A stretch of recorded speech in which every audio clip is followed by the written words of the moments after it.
really does stem 100% from the music. I mean, you can't do anything jumping about wise or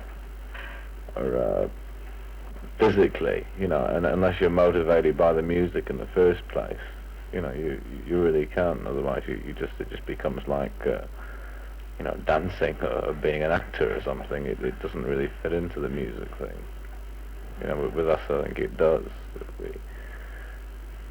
We just do it the way, without thinking about it. Do you have anything like any thoughts on like the political state of things? Do you care to say anything? No, we care to say nothing at all. It's not our job to make social or political comments. It's our job to entertain people who paid money to come and see us. We've got our hands full with doing that without worrying about things which we really honestly know very little about. Maybe in 5 or 10 years we might think, well, now after having seen a lot of things and done a lot of things, we qualify to make a few comments or statements about, what we think of things or how we think things should be changed, but, certainly not now. I mean, I don't even know how our country is run, let alone yours. Maybe it's my fault, for being narrow-minded, but, I got too much to do in other things than to worry about that. The other thing that I do worry about is when other people start worrying.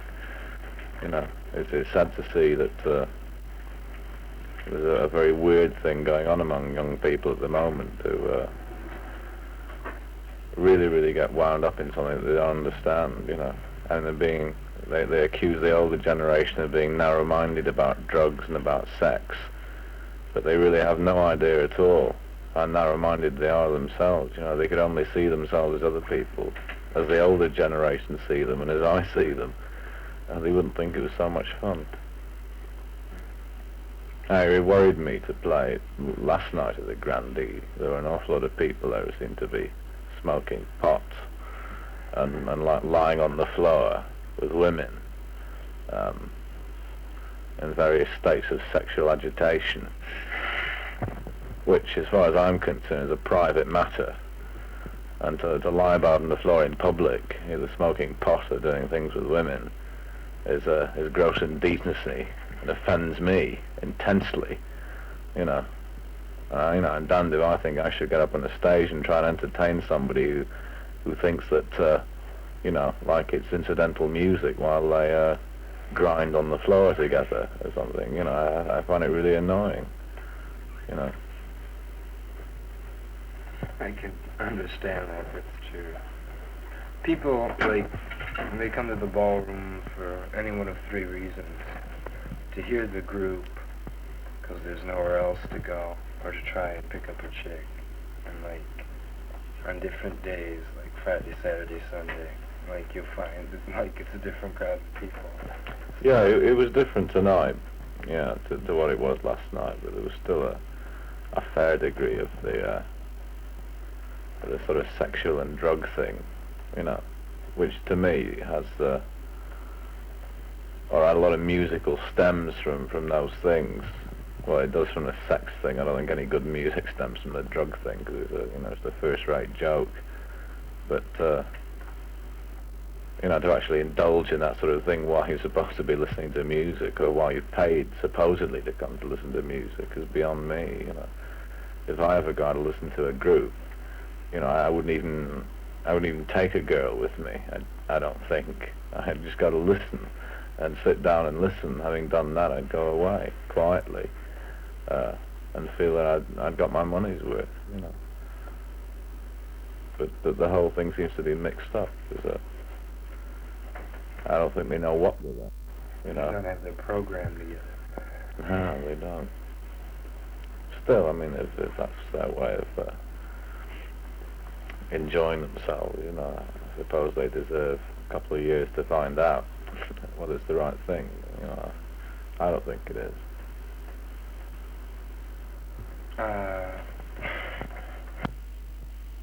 Just play very, very badly, and yet people still sort of, this is good, you know. Maybe they've heard of you, or seen you on television or something. It's upsetting to think you can almost get away with things sometimes. You know, you start not to care, or you find yourself on the verge of not caring. The only thing that matters then is whether you get something out of doing it. You know, that's only a sometimes attitude. There's basically, it's nice to see people enjoying what you do. In other words, you're not trying to convey any special message with their music. You're just saying if you can sit back and enjoy it, do so. Yeah, right. You know, it's much the same as smoking a good cigarette or something. You know, if you enjoy it, then you know, say no more about it. Don't you know, analyze the situation too clinically and decide what's good or bad. Just sort of, if it's okay, it's okay. You know, if you feel that you've achieved something by going to see a group, you know, then by all means go. I don't think we have any. I mean, we're not sort of doing a John Mayall, you know, doing a blues crusade and pushing something that we fervently, passionately believe in, because we don't really believe in anything all that much, you know. I mean, we're just as much in the dark about music and about everything as the average person in an audience, you know.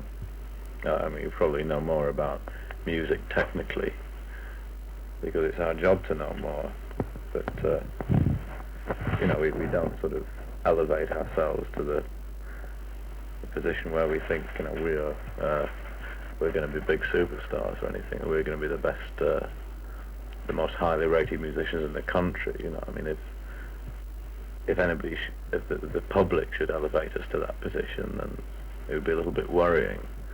You know, I think we would begin to worry about things then. But at the moment, it's just like, you know, we do our job. It is a job to us. We enjoy it. The way some people enjoy being students or enjoy working in laundries or whatever it is they do, you know, so I suppose they must enjoy it. It's nice to make money. It's nice. It's a nice thought to think that you can make some money.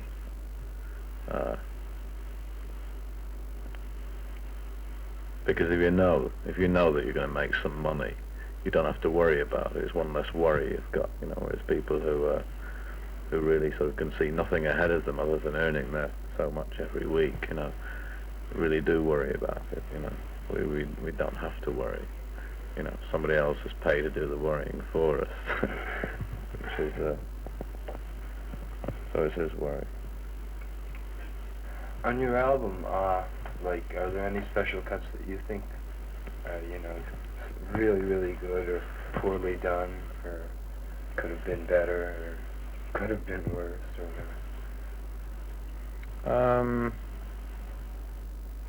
whatever? They all could have been done differently. As to whether they'd be better or worse, I don't know. At the time we did it, we just wanted to make an LP, which was honestly what we were capable of doing. That was more than 6 months ago, 7, 8 months ago. If we did it again now, we'd do it a lot differently. I mean, the next album will probably, I imagine, be a lot different to the first. But again, we won't try and run away with the album making thing and try and outdo ourselves musically. We'll just do again, you know, what we want to and what we're capable of playing now on stage, more or less. We don't. The first album was very quickly done. How long did it A lot of take? them, well, I don't know. We didn't spend a fraction of the time that groups like Traffic spend in the studio, because Traffic are perfectionists. You know, they really work hard to get a thing exactly right. We were after on our album just to to do the thing the way we do it on stage, you know, kind of first take or second take, you know. The problems we had in making the album were technical ones because we produced it ourselves and we knew nothing at all about studio work, you know, and we'd hardly any of us been in studios at all before. So we had problems which we solved for the most part. You know, production-wise, it's not really a very good album, but it didn't have to be, not production-wise, you know, because again, you know, we're just doing what we're capable of doing. It's maybe it shouldn't cost so much. Maybe it should be cheaper than other people's albums, you know, because so much work or thought didn't go into it, you know. We played just as hard and as intensely, I think, as Traffic too, but there's a different sort of a thing, you know. We weren't intending to be particularly clever or particularly exact and precise about how we played. We just wanted to play the way people had seen us play up until that time, you know. We didn't want to make it sound as if we were better than we really were.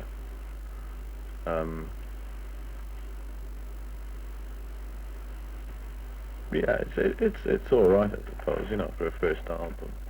The title was like, you know, this struck me as like this was, you know, like it struck me as like, you know, this is how we were when we recorded this album.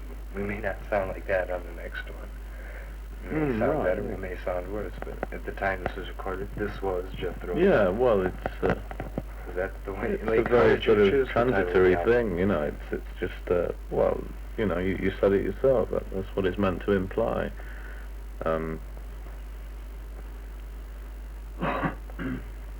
It's nice just to do something and be honest with yourself and other people about what it is. You enjoy recording? Oh yeah. To rush it, like we did have to rush the first one. I did. It's good fun. Do you plan any tours in, like, say, strange countries such as Czechoslovakia or Russia or whatever? Well, nothing's planned. You know, we don't plan all that far in advance. If the opportunity came up to play in any countries or the places like that, then we'd go. You know, if it was down to playing to some more people, you know. I mean, we wouldn't be doing it because we felt that we were doing them a favour by going there. We'd just be doing us a favour, you know, just by seeing some more people. You know, it's all interesting to get about. If they enjoy it, then, you know, then it's been worth going somewhere. We wouldn't have any feelings about certainly for no political reasons, but for any reasons of we wouldn't make so much money there or anything like that. You know, we'd go if it was at least worthwhile financially. We wouldn't worry about you know, who was going to pay us the most if it came to deciding to go to one place as opposed to another. Let's see. Does anyone have anything to say, like, you know, about anything, like on Cat Squirrel, like, you know, do you enjoy the arrangement you put together? You must. You wouldn't have put it on the album if you did. Right?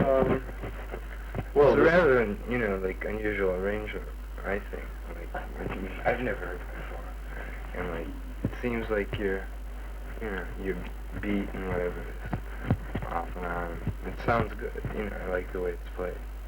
But like, how did you come to this? You just played it that way. Well, it was nothing to do with me. You know, I didn't even play on that.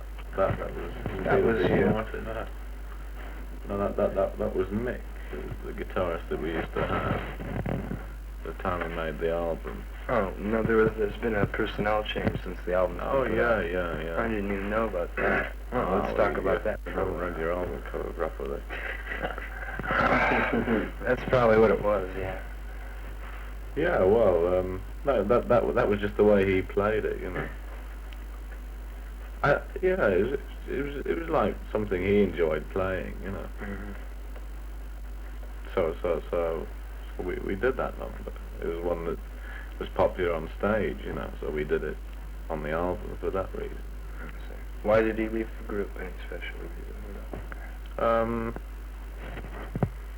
Not only one special reason, but there were a lot of things, you know. A lot of things, you know, personality-wise, playing-wise, all sorts of wise. They all added up into a pretty impossible situation. You do most of the writing. I'll repeat the question. Well, you know, at the moment. Do the rest of you plan on, you know, writing anything? Are you in the process of doing that? Like the composition, say, on the next album, do you have anything planned at all? Or is that just going to happen when you get around to it? I don't know. It's probably a few things planned, yeah. You know, we've got some new numbers together, which will probably be on the next album. But, I don't know, it all depends when we do it, you know. We won't be starting, we'll probably be doing some recording over here, but we certainly won't have finished it by the time we get back to England. So, I mean, we might change completely by the time we go back, you know. We might do some altogether different things. On the other hand, we may not, you know. It might turn out to be just like the first one, I don't know. You know. It all depends on Martin, really, you know. If he gets some new sandals, you know, we feel he'll do a lot better. He's going bald as well, Martin is. Yeah, have you not seen that patch on the back of his head? You know, this is obviously going to be a sort of big ego thing to him, you know, ego-deflating thing, being a baldy. You know.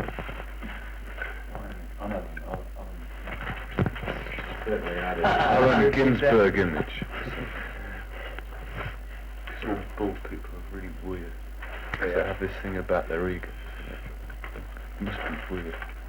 And somebody's bald, they're going to be weird. I wouldn't mind you being bald either, Glenn. Be nice. You can have my head. It's got a badge there. See?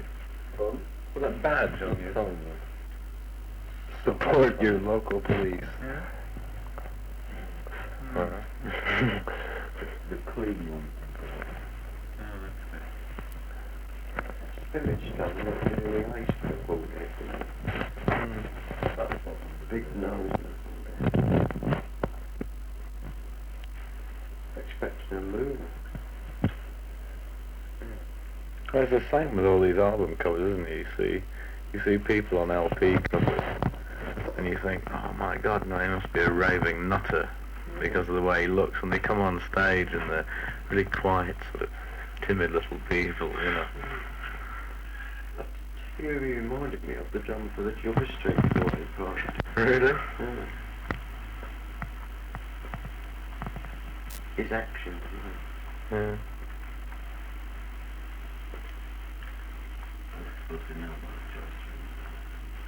No, I haven't heard of Who are these MC5 people that keep getting played on the radio?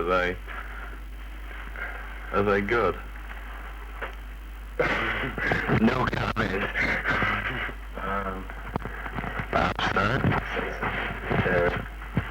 Depends on what you mean by that. They're like the number one local group always. In fact, they've been here longer, and they've been playing longer, and they make the biggest thing out of trying to push the scene. Like they're the only ones who were pushing it, playing for free for anybody who needed money, and things like that. And that's whether you like them or not. Lots of times. On stage, when they really get playing, you can't really tell what they're doing anyway. They're all moving around, and it's just a bunch of noise, but it doesn't really matter. And it's kind of like they were really trying to get into a Sun Ra jazz thing, you know, and it got branched off into making as many weird noises on the amplifiers as they could. And sometimes it's really good, and sometimes it isn't. But everybody, you know, it's the MC5, and like most kids in Detroit don't really care what they play like. And they put on a really good stage show. Yeah. Yeah. I don't know if you guys here Tuesday night they're playing at the ballroom. Oh, those people miss it. They really go to Chicago. Why do they say motherfucker? What does that mean? Well, they're into a semi-belligerent, they're very into a political thing is what it is. Like, they want to create a revolution, I guess. They've gotten to the point where, like, they have a hawker who comes out and does a rap, you know, like, I want you to testify a bit and everything. And, like, you know, he says, you know, music is revolution, you know, and revolution is for the young, you know. Let's start this revolution. It'll take you 5 seconds to decide and get it together, you know. Start the revolution. Listen to this music. Let it get into you and start, you know, screaming and jumping up and down, fucking the streets and things like that. That must be really annoying. Yeah. I'm glad we're going. I'm glad we're going to Chicago. Well, it's worth the experience to see them once. I suppose it is, yeah. Like, and from there, you can draw your own conclusions. I suppose it would make them very happy to know that it offended me to read the word motherfucker in papers which are supposedly on sale to the general public. I suppose it's just what they're after, you know. But, you know, I'm 100% on the side of the people who are offended by that because it offends me. It would offend me to let anyone that I liked or had any feelings about read the bilge that is written about that group, you know, all this motherfucker and the pony revolution scenes, you know, it's the people there talking about revolting against the people who want to revolt against the MC5 and everything they stand for, because it really is to me very sick and very pointless.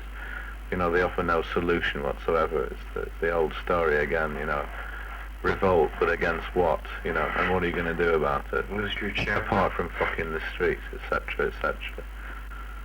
It's, you know, it's really sad. Pointless. It's more than pointless, you know. It's immoral. It's bad. It's just gross stupidity. You know, it really, really is so sick. They really make me sad. Thing about it, though, is there's a very good chance that they're going to be very big. That's the whole thing. I don't know. And the thing that sort of upsets me is, like, they're really sort of ruining the music thing. Because, like, for everybody, because it's going to get to the point sooner or later, I think, that people are going to say, well, you know, it was bad enough when people first started having long hair and whatnot and started dressing in bright colors, you know, for adults to accept it. But now, after this thing, you know, like, if you have, you know, hair over your ears or anything, you're going to be just, you know, they're just going to go out and try and kill you. Well, I mean, you know, it's really a shame. We feel the pinch of this already, particularly in this country. You know, that people seriously believe, you know, whatever you say, that you must take drugs and sort of associate with these groupie girls that you read about in Rolling Stone and things. It's all very strange. I'm sure they just wouldn't believe us, no matter what we said, that, you know, that we just have nothing to do with any drugs or stimulants or anything, you know, we don't do anything like that at all, you know, just what reason is there for doing it, you know, but they won't believe it, you know, they think that we must be like all the other groups, you know, because we look maybe the same, which is really sad, you know, because we're not like that at all, you know. I'm so much more in sympathy with Tiny Tim, you know. I don't know whether Tiny Tim's serious about what he says, you know, but, you know, there's a nice sort of compromise between the MC5 and Tiny Tim, you know, and that's about where I am, you know. I don't know about anybody else, but neither of those two limbs is getting you nowhere fast, you know. If anything, I'd be on Tiny Tim's side any day of the week. At least he doesn't do anyone any harm, you know. I can't say anything about them because I don't know. I hear them, I see them, you know. But I don't know. I like their show. I can watch them and I enjoy them. But when I hear them, they hurt. They're just so loud. You've heard of the Blue Cheer? Well, the MC5 are louder than the Blue Cheer. And what sort of amplifiers do you use? Marshall. Yeah. They don't use as many amplifiers as the Blue Cheer, but they've got 2 guitars and a bass instead of just a guitar and a and the drummer's got as much amplification as the chair's drummer. And they usually turn them up louder. So they turn them up beyond the point where the blue chair, like the blue chair, at least the manager knows how high they can turn them up before the feedback starts cutting in unexpectedly just from the volume. And the MC5 usually doesn't care about that. Sometimes they turn, they'll set the amplifiers at about 5, and it isn't bad. Sometimes they play at 8 or 9. And, you just run your hand in front of the strings and the guitar and you get all sorts of feedback. It's like, they are loud, they will hurt. Like, I went to hear them to, like, review their thing, and, like, I couldn't do it out in the audience. I sat in the office behind a closed door and listened to them, and then it wasn't so bad because the volume was cut down about 3/4. But, like, still, it was noise. That's all I can say. It's really bad. Volume's no worry, if it's part of your music to play volume, I mean music, not music, playing silly blighters, I mean music. If it has to be loud to do it the way you want it, then there's nothing wrong with being loud. If it achieves something. I heard one of their records, the MC5 people, on the radio today. And they didn't strike me as being the sort of group that would achieve anything from being loud at all. A very sort of messy sound. Getting back while he's doing his solo, and it's and you can't hear it. And whoever produced the record should get on medal and get his name on the top. It is. It's like you could walk into a studio or like.